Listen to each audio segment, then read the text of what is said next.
Shabbat Shalom, or should I say Shalom to some. I'm sitting in my gazebo in the backyard just resting. And I was over here studying in Haggai 2. And basically I want to pose this. This text right here was kind of directed towards the leadership. So I want to pose this towards the leaders. But here you go. Leaders in Israel, check this out. Haggai 2, starting at verse 11, or what is called verse 11. It says, "Thus says Yahuwah of hosts, now ask the priest concerning the Torah, saying, if one bears set apart meat in the fold of his garment, and with the edge he touches bread, or stew, or wine, or oil, or any food, is it set apart?" So, you get the description of some meat in the fold of a garment. So it's there by itself.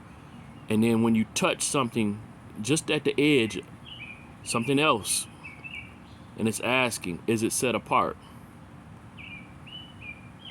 Let's see what the priest answered. And the priest answered and said, no. Just definitively no. And Haggai said, if someone defiled by a dead body touches any of these could be the holy things, is it defiled? And the priest answered and said, it is defiled. And Haggai answered and said, so is this people. So is this people. They defiled. And so is this nation before me, declares Yahuwah. And so is every work of their hand defiled. And whatever they bring near, there is defiled. This Shabbat, I pose this. Many of us are doing things that we know are not set apart, contrary. And we won't acknowledge that what we're doing is defiling the body.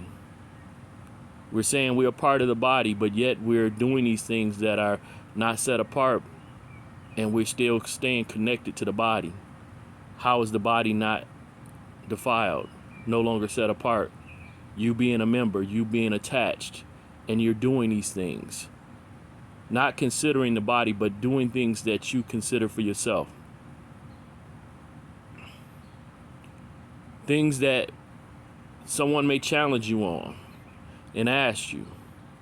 And the whole answer that you have is your personal or your own feelings towards the matter. Not considering the body, the whole. You're considering yourself. You're being very selfish. You're setting yourself apart from the set apart body, but yet you're still trying to stay connected. You're defiling the body. If you're going to do as your will, you need to disconnect.